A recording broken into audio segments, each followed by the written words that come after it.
سونے کی دکان پہ جاؤ، قیمت پاس نہیں، دکان کا مالک سونا دے تو سکتا ہے، ہیرے کی دکان کا مالک آپ کے پاس مال نہیں، جاؤ راضی ہو جائے، دے سکتا ہے نہیں دے سکتا۔ اسی طرح طہارت کے خزانے، ولایت کے خزانے در اہل بیت رسول سے ملتے ہیں، جس سے یہ راضی ہو جائے، نہ سالوں کے چلے، نہ مہینوں کے چلے، نہ ہفتوں کے چلے، نہ دن لگتے ہیں، پل بھر میں بات بن جاتی ہے۔ ایک سیکنڈ، ایک گھنٹے میں 60 منٹ، جی، اور ایک منٹ میں کتنے سیکنڈ ہیں؟ جب یہ خون رسول کسی سے راضی ہوتے ہیں نا، تو پھر مال کے کائنات ان کی نگاہ کا صدقہ ولایت کا فیض عطا فرماتا ہے۔ دلیل کے طور پہ سلطان اولیاء، آپ نے حضرت جنید بغدادی کا واقعہ کئی بار سنا ہے۔ حضرت جنید بغدادی کو علم پڑھ کر ولی اللہ بنے، عبادت کے ذریعے بنے، چلے کاٹ کے بنے، تقریریں کر کے ولی بنے، سلطان اولیاء بنے تو کیسے بنے؟ ایک میدان میں ایک سید کے حالات ٹھیک نہیں تھے، اس نے بادشاہ وقت کو للکارا کہ میرا چیلنج ہے، میں تیرے شاہی پہلوان کو گراؤں گا۔ بادشاہ نے کہا میرے پہلوان کو دنیا میں کوئی گرا، بڑے آئے، ناک کی کھا کے گئے ہیں، کیوں اڑیاں تڑوانی ہیں؟ اس نے کہا میدان سجا، پتہ چلے گا گراتا کون ہے۔ اب آمنے سامنے ہوئے، جب میدان لگا تو جنید سامنے گیا تو لوگوں نے کہا یہ دیکھو پل بھر میں کیسے اس کی ہڈیاں توڑتا ہے۔ جب قریب پہنچے نا تو اس کمزور سے نوجوان نے کہا یاد رکھ میری رگوں میں خون رسول ہے، آج اگر تو نے مجھے گرا لیا دنیا میں تو تجھے عزت مل جائے گی، لیکن یاد رکھ سید ناراض ہو جائے گا، اور یہ تجھے پتہ ہے جب کوئی سید ناراض ہو تو سرکار ناراض ہو جاتے ہیں۔ سنے تو نے؟ جنید سوچ میں پڑ گئے، بادشاہ ساری زندگی کھلاتا رہا، پلاتا رہا، میری عزت بھی جائے گی، بادشاہ کی عزت بھی جائے گی، دنیا میں میری جنت بنی ہوئی ہے، جو چاہوں کھانے کو ملتا ہے، جو چاہوں پہننے کو ملتا ہے، مرضی کا بستر ملتا ہے، رہائش شاہی محل میں ہے۔ آج اگر اس نوجوان کو گراتا ہوں تو سرکار کی غلامی جاتی ہے، اگر اسے گراتا ہوں تو بادشاہت کی پہلوانی جاتی ہے۔ آخر دل نے فیصلہ کیا کائنات کی ہر چیز روٹھ جائے پر سید ناراض ہے۔ ایک خواہش مبدت ہے دل میں، کچھ اور عطا ہو نہ ہو، روٹھ جائیں کائنات کے یزیدی سب، پر ایک بھی سید ناراض نہ ہو۔ نعرہ تکبیر، نعرہ رسالت، نعرہ رسالت، نعرہ حیدری، نعرہ غوثیہ، آستانہ علیہ شکریلہ شریف۔ اس نے بھی یہ فیصلہ کر لیا کہ زندگی میں نبی نے ایک ہی سوال کیا ہے، نبی کا دوسرا سوال ہی کوئی نہیں، دوسرا جواب ہی کوئی نہیں۔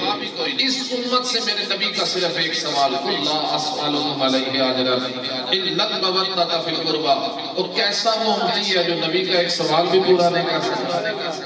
پہلی کلاس سے لے کے میٹرک کا، ایف اے تک، ایم اے تک، کتنے سوال یاد کر کے لکھتا رہا، پورا کرتا رہا، خواہشیں پوری کرتا رہا، اور نبی کا ایک سوال بھی پورا نہ کر سکا۔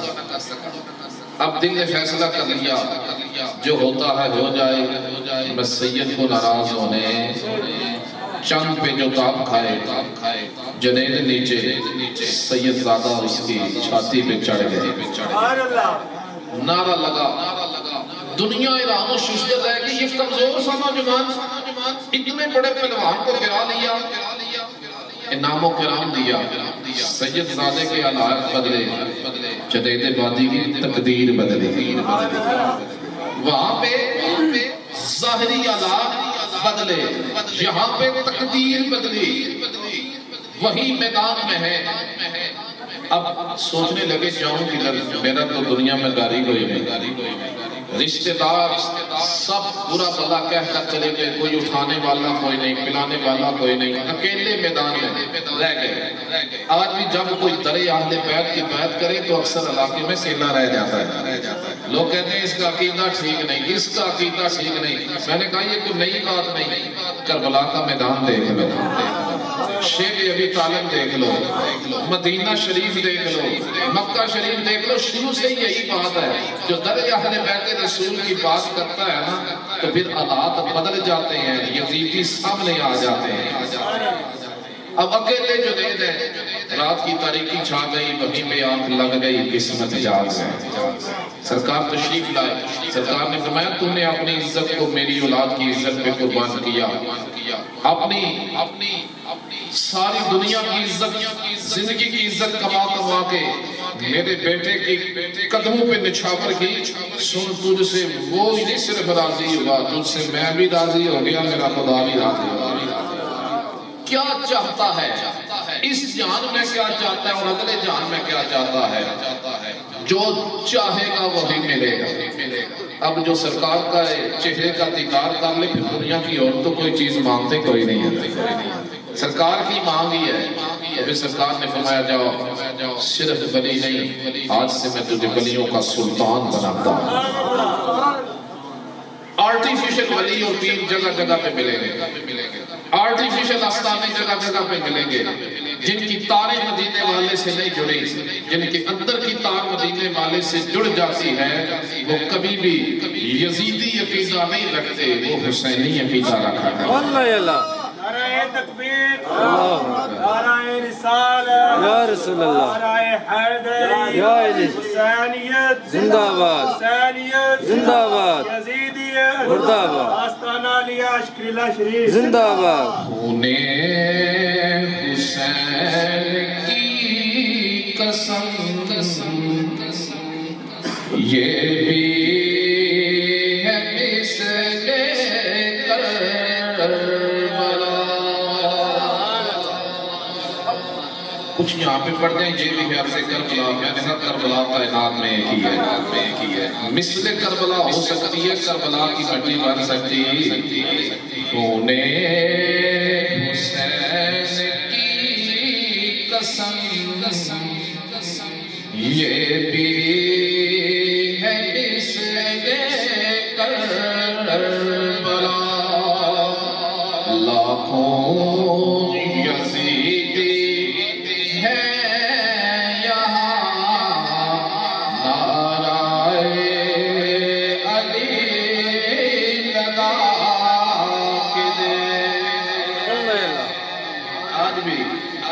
وادی بنا کھلٹا ضلع کوٹلی کے علاقے میں جب نعرہ حیدری لگایا گئے کئیوں کو تکلیف ہو جاتی ہے، برداشت ہے، لیکن یاد رکھیں یہ نام خدا کو بھی پسند ہے، مصطفیٰ کو بھی پسند ہے۔ جو اس نعرے کو پسند نہ کرے اسے مصطفیٰ بھی پسند نہیں کرتے، اسے خدا بھی پسند نہیں کرتے۔ یہ آج بھی لاکھوں یزیدی مسلمانوں میں چھپے بیٹھے ہیں جن کو خون رسول سے تکلیف ہے، ذکر اہل بیت سے تکلیف ہے، جن کو نبی کی جان علی شیر خدا سے تکلیف ہے۔ کیوں تکلیف ہے؟ کہ ان کے اندر یزیدی جراثیم ہے۔ کون سے جراثیم ہے؟ ناسبی جراثیم ہے۔ ناسبی خارجی جراثیم جب لگ جاتے ہیں نا تو پھر آنکھوں اور دماغ پہ ایسے چڑھ جاتے ہیں، پھر قرآن بھی انہیں مزہ نہیں دیتا، نبی کا خاندان بھی انہیں مزہ نہیں دیتا۔ پھر وہ اگر اینک کا نمبر غلط ہو جائے نا تو بندے سے دو دو چار چار بندے نظر آنا شروع ہو جاتے ہیں۔ اب جب یہ ناسبیت کی اینک لگ جائے نا تو پھر وہ کہتا ہے یہ فلاں کا تو عقیدہ ٹھیک کوئی نہیں، یہ تو اہل سنت نہیں رہا، یہ تو عقیدے سے ہٹ گیا۔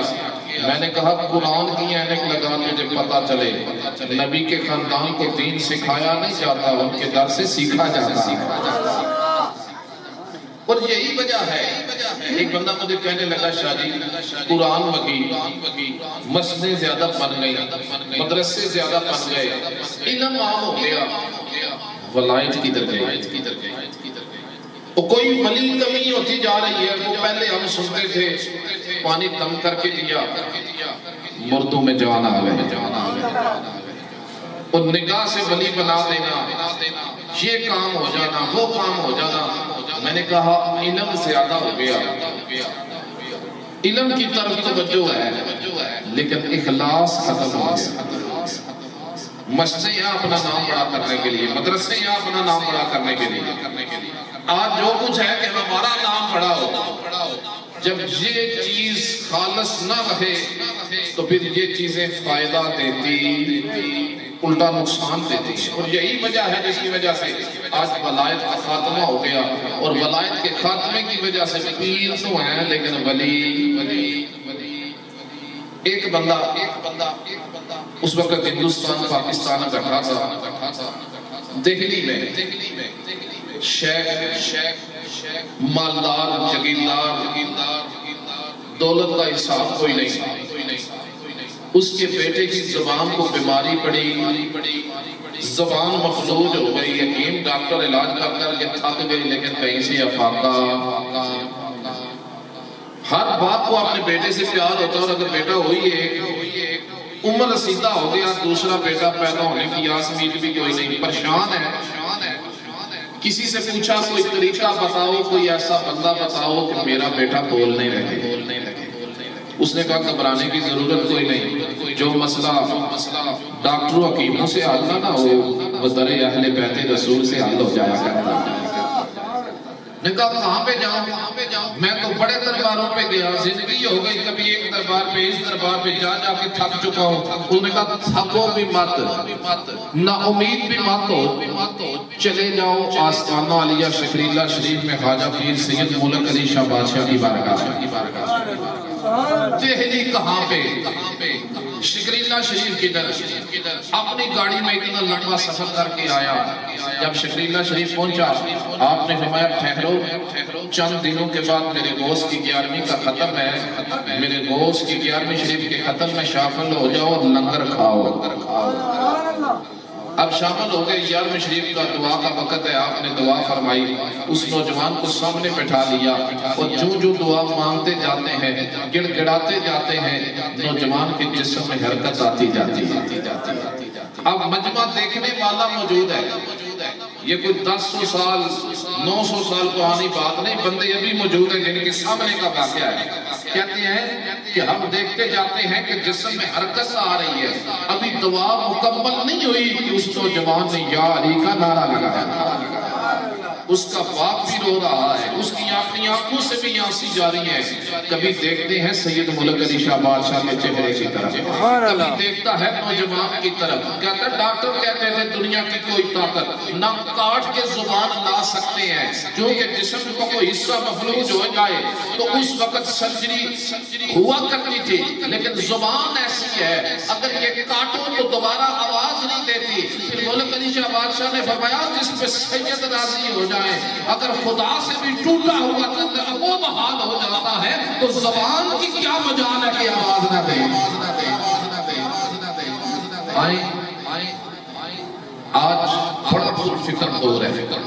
آج سادات کے آستانے پہ حاضر ہیں، ہر سینا میں بندے یہ سمجھتے ہیں کہ ان کے بھی 2 ہاتھ ہمارے بھی 2 ہاتھ، مرید ہی ہونا ہے نا، وہ بھی ہمارے پیر، یہ بھی ہمارے پیر. فرق تو کوئی نہیں ہے نا. میں نے کہا فرق ہے، مولویوں کے بنائے ہوئے پیر ہیں، خدا اور مصطفیٰ کے بنائے ہوئے پیر ہیں. جب نبی پاک علیہ السلام نے فرما دیا کہ قیامت تک کے مسلمانوں کو سمجھا دیا، 2 چیزیں چھوڑ کے جا رہا ہوں، ایک قرآن چھوڑ کے جا رہا ہوں، دوسرا اپنا خاندان چھوڑ کے جا رہا ہوں. کسی خوش فہمی میں مت رہنا، جب حشر کا میدان ہو جائے گا تعلق ٹوٹ جائیں گے، نسبتیں ٹوٹ جائیں گی، ایک ہی نسب قائم رہے گا جو میرا نسب ہے. اور فرمایا فائدہ بھی دنیا میں بھی 2 ہی چیزوں نے دینا ہے اور حشر کے میدان میں بھی یہی قرآن اور اہل بیت ہے. یہ قرآن اور میرا خاندان ہے جو حشر کے میدان میں بھی کام آئے گا. لہذا دنیا میں بھی انہی سے تعلق بناؤ تاکہ انہی کی نسبت کی وجہ سے یہاں پہ بھی بیڑا پار ہو جائے اور اگلے جہاں میں بھی پار ہو جائے. آج پرفتن دور میں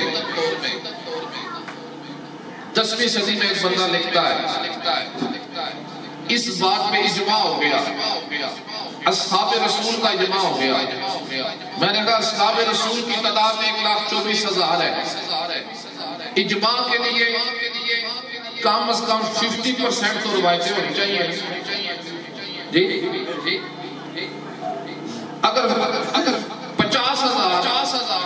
50,000 سے روایت کوئی نہیں، 10,000 سے کوئی نہیں، 1,000 سے روایت کوئی نہیں، تو تم کہہ رہے ہو اصحاب رسول کا اجماع ہو گیا؟ 100 روایتیں کوئی نہیں ان کے پاس، کیا کہیں اجماع ہو گیا؟ میں نے کہا کیوں اس امت کو گمراہ کرتے ہو؟ کیوں مسجدوں میں منہ میں بیٹھ کے اس امت کے سامنے شغل کو ہوتے ہو؟ کیوں اپنی آخرت خراب کرتے ہو؟ حدیث رسول کا مجموعہ موجود ہے، 14ویں صدی، 13ویں صدی، 11ویں صدی، 10ویں صدی، 9ویں صدی میں لکھنے سے ایک بندہ مولوی اس کے ذکر اجماع ہو گیا۔ تو میں نے کہا کہاں اصحاب رسول، کہاں تو 9ویں صدی کا ملا؟ اصحاب رسول کا عقیدہ سیکھ حضرت ابوبکر صدیق سے، پوچھ قدر اہل بیت رسول حضرت ابوبکر صدیق سے۔ آپ سے کسی نے کیا کہ سرکار یہ مقام کہاں پہ ملا؟ سرکار بڑے راضی رہتے ہیں۔ کیسے راضی ہیں؟ کیسے نظر شفقت ملی آپ کو؟ آپ نے فرمایا تجھے پتا کوئی نہیں سرکار مجھ سے کیوں راضی ہیں؟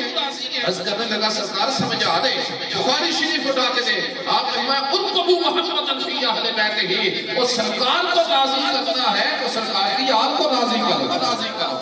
جس پہ سرکار کی آل راضی ہو اسی پہ سرکار راضی ہوتے ہیں۔